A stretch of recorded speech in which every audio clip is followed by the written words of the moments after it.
In this course of managerial economics, we will have a series of various topics from the subject of managerial economics, and in this video our focus will be on the definition and the basics of this subject. Basically, this subject is a combination of various disciplines. We borrow various tools from mathematics, statistics or econometrics, microeconomics, macroeconomics, and we combine them in order to enable ourselves to make guided and educated decision making about the firm, so that we become more efficient and productive managers of our firms. So it is going to use economic theory, and it will be microeconomics as well as macroeconomics. We have the basic understanding of micro and macroeconomics that we will see in the coming pages. And in addition to the economic theory, we will also borrow some tools of analysis from decision sciences like mathematical economics and econometrics. This is to be remembered that mathematical economics is going to allow us to do the calculations, whereas we do estimations in the econometric analysis. The difference between calculations and estimations is definite, because in calculations there is no error term, whereas in the econometric analysis there is a possibility of the error term. Here we are showing it with the help of epsilon, which is a Greek letter, an equivalent of E in the Greek language. So we will go into the depth of these two decision sciences and definitely the various tools that we will study in this course. But right now it is just the definition. So the examination is done so that the organization or the firm can achieve its aims and objectives more efficiently. This is the main objective of all of this analysis that we are going to do in order to be more efficient in this organization that we are talking about, or the firm. It can be a for-profit firm or a not-for-profit firm. So in both of these cases we will be using these tools in order to be more efficient and definitely to produce tangible output or intangible benefits for the masses or the customers. Now here there is a differentiation between efficiently and efficacy. These are two different things. Efficiency is basically related to the ability, whereas the efficacy is about being actual able. So this is about what sort of output is produced, and efficiency is about the ability. This is more goal oriented, whereas this is more related to the individual or the machine that we are talking about, the labor or the capital. But efficacy is actually more valuable in our analysis because we want the output to be maximized or the benefits to be maximized. So these are some a couple of words that need to be differentiated.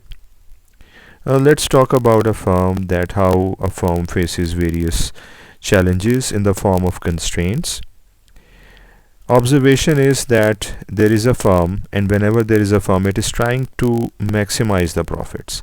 This is what its objective or goal is.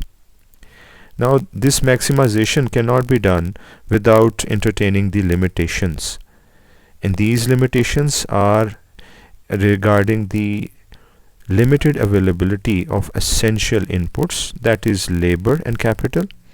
We have to get our goal or the profits given a certain level of labor and capital and etc.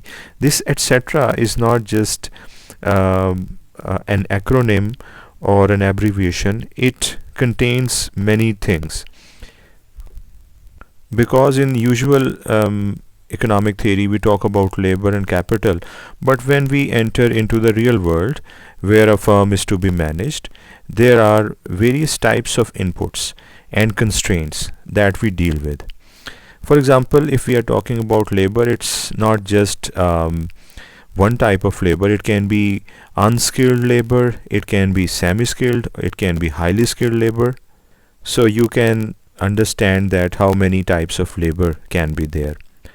And then capital, it can be segmented into more than one types of capital, especially in this digital era where we do not just have mechanical technology, we have digital technology as well, which is basically ICT, information and communication technology. So these days we have segmented the capital into two parts. One is the ICT capital and the other is non-ICT capital. In ICT capital, we talk about computers, mobiles, and all those tools and machines that are working on digital technology.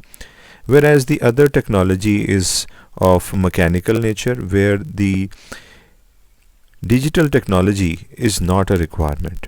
So you see, capital in real life is already getting segmented at least into two parts. Capital is also used in a certain way. For example, we talk about intellectual capital as well. We talk about human capital as well. Also, there is social capital. So you see that capital is now more dynamic in nature, and it is implying more than one things, not just machines and equipment.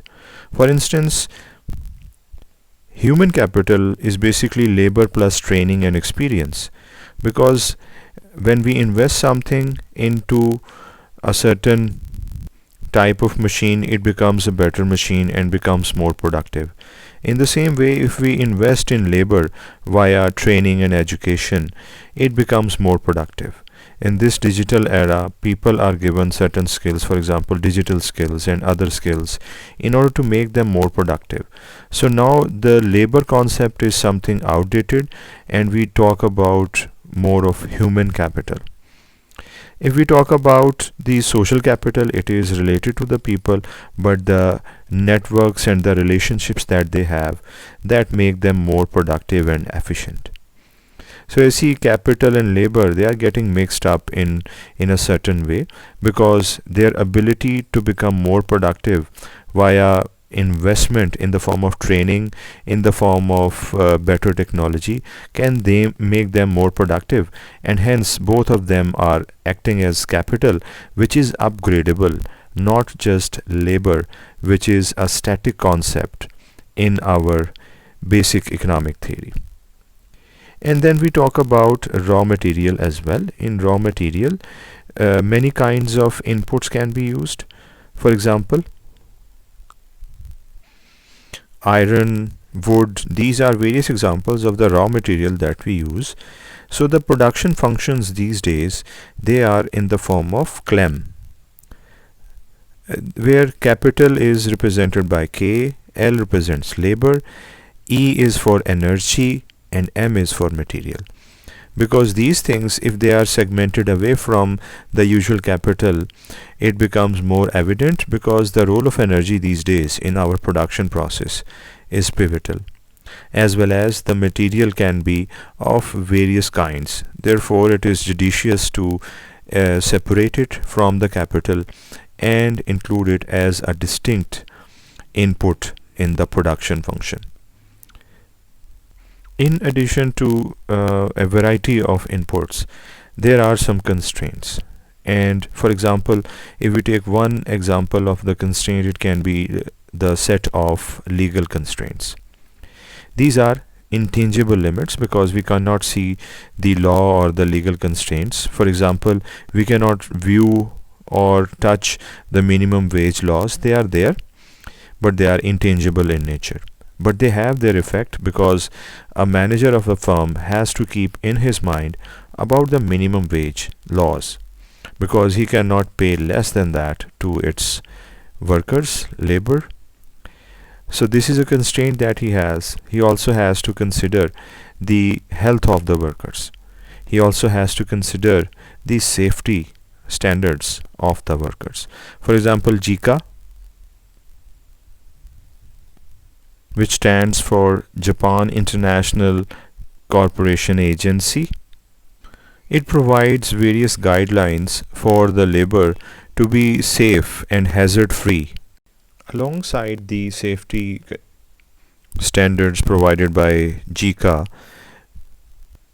good working conditions for the labor are the requirements of approximately all of the firms, and law also mandates it. So this becomes a legal constraint of the manager of the firm. There are other things, for example, pollution. Its standard are set that a certain level of emissions can be permitted to various firms, because beyond it, if they pollute the environment, they have to pay for it, and polluters pay principle will be in action after that certain level.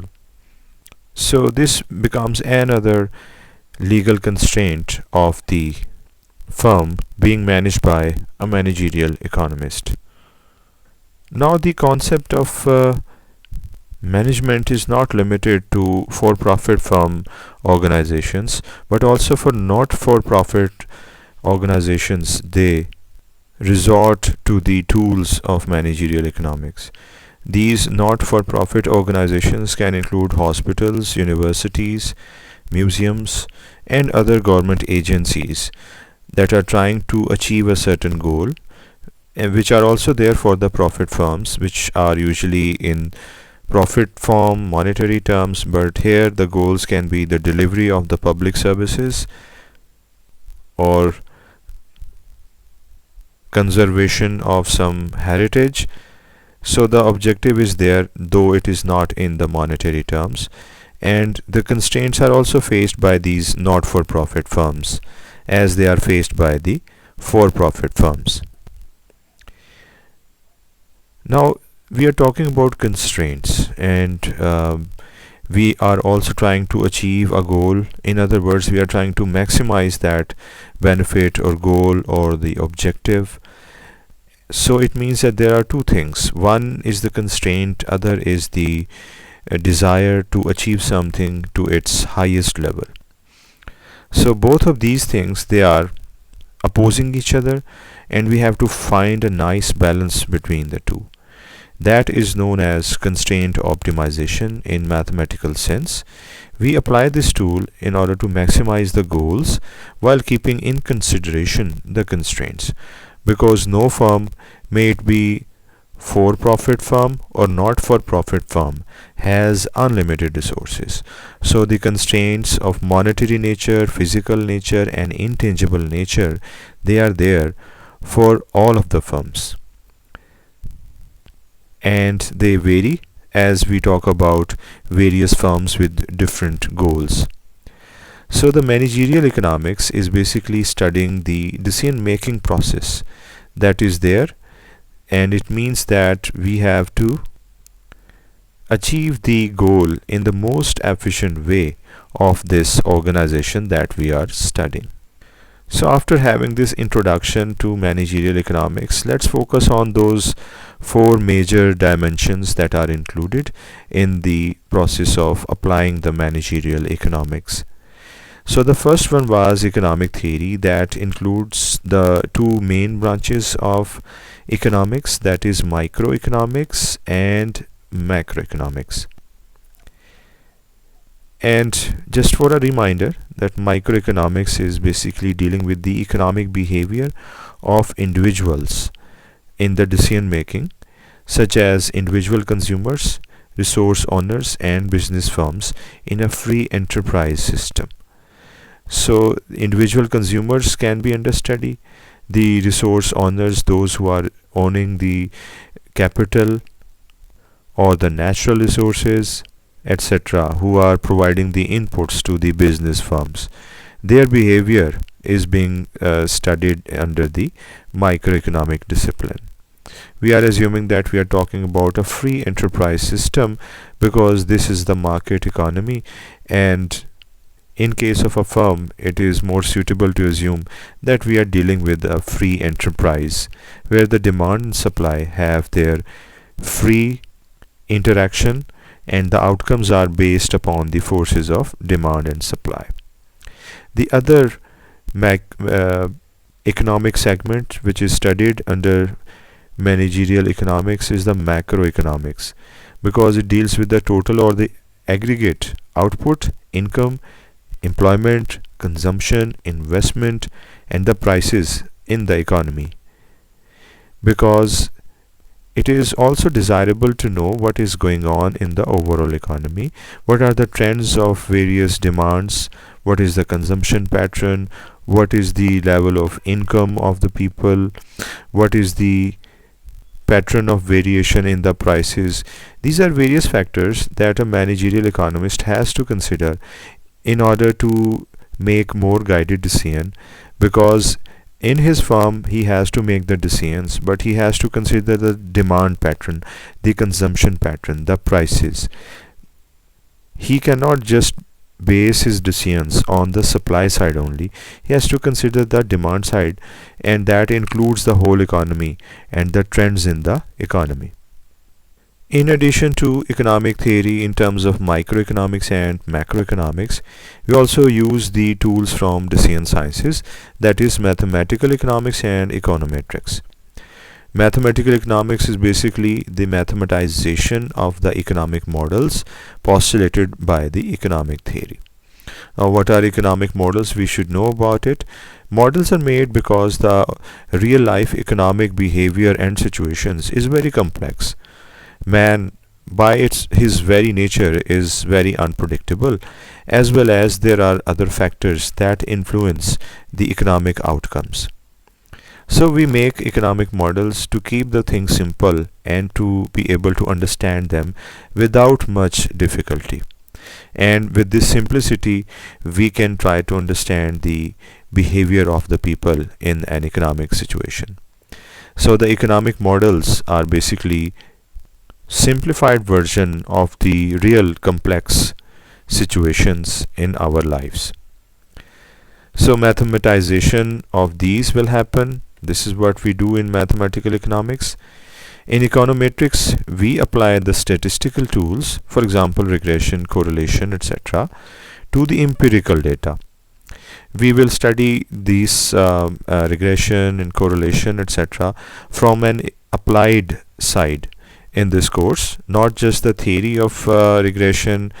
Rather, we will shift ourselves to softwares like Stata or eViews after developing the basic understanding of the tools like regression and correlation, so that we be able to apply these tools readily without getting stuck into the background calculations of these statistical tools. Now it is done with the empirical data. The empirical data is the real life data that we use by gathering from surveys. It is different from the hypothetical data, which is assumed, and we are going to use empirical data. We can also use the hypothetical data just to make sense of a certain tool, but it is desirable to have real life data so that we get more reliable and realistic results. And we do the estimations. Again, to remind, it is because there is error term in the statistical tools. We can come to this in detail when we go ahead in this course and we encounter the portion where we study the applied tools of econometrics. So these models are basically postulated by the economic theory, and then we can do the estimations. Once we do the estimations, we can go ahead towards the forecasting, which definitely allows us to do the predictions for the future, and it is done in the process of forecasting. Simple forecasting will be studied in this course as well. Now we try to gather all these tools in one flowchart to understand that what is the process of doing this decision making by the managerial economist. So in our real life and in the life of a managerial economist, there are business decision making problems. For example, how to maximize the profit of a certain firm, how to minimize the cost of employing the labor. These are various problems that are faced by a managerial economist for which he has to make a certain decision. So he can resort to economic theory, where he can use the theories from microeconomics or from macroeconomics, and then he will bring a blend of some tools from decision sciences, where he can resort to optimization tools or techniques. These are based on the differential calculus. We know about the differential calculus, and in this course we will review it and we will apply it on various economic situations and see how it can help us in the process of decision making.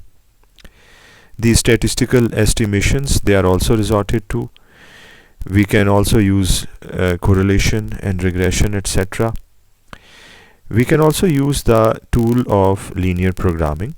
This is also a part of this course, and we will deal with the linear programming in this course as well, in order to make things more applied and hence useful for our skills as an economist. We will also study the game theory, and we will try to see how we can use game theory, a few matrices from it, to make better decisions as a managerial economist. Game theory is a very famous and useful tool which is not just limited to economic analysis, whereas it can also help us in non-economic disciplines, wherever there is some strategy, wherever there is action and reaction. So we will try to apply it on some economic situation and make some real life sense of it in this course. And once if we have this set of skills and these theories, we can make an amalgam of these, and we can come up with this discipline of managerial economics.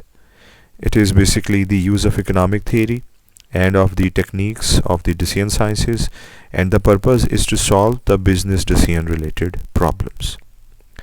Once if we have used all of these tools and theories, we are in a position to make an optimal decision for the business problems, where optimal is not limited to the maximization.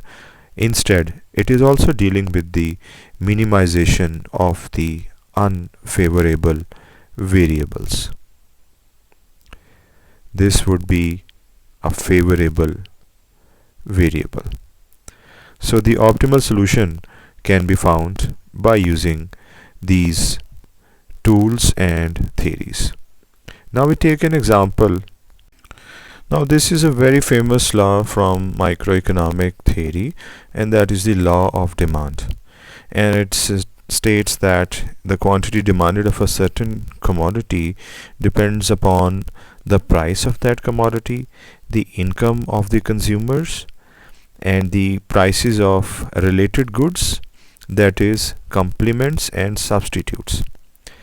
And also there are some other factors that we are omitting at this stage.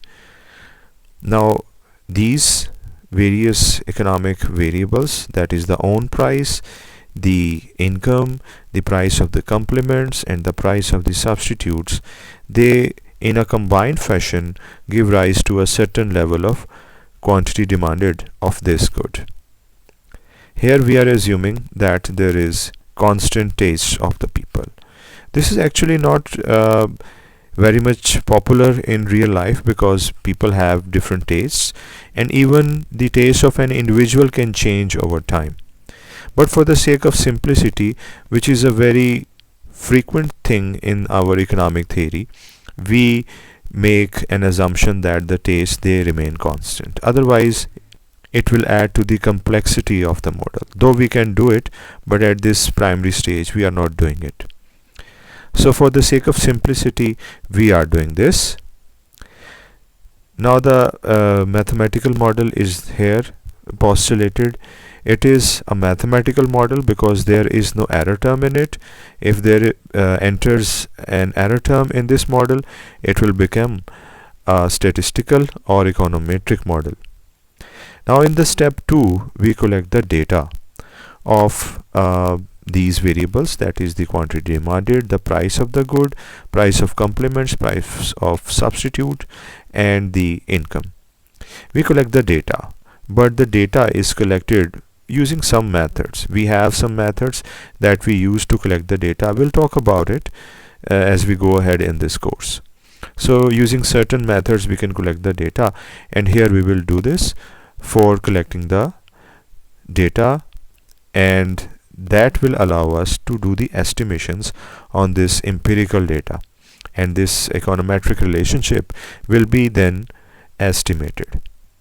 Once we are able to estimate this function that we set here, if this is estimated, then we can guess that how much of the quantity demanded will change if there is some change in its price of that certain commodity, or the change in the income level, or the change in the price of the complements of this good, or the price of the substitutes of this good. Once we are able to do it, we have understood and developed the function. And further utility of developing this function would be to forecast the future demand of that commodity, because we have a certain function in which we can substitute all these values and we can guess the quantity demanded of that certain good for upcoming years, given various values of these independent variables.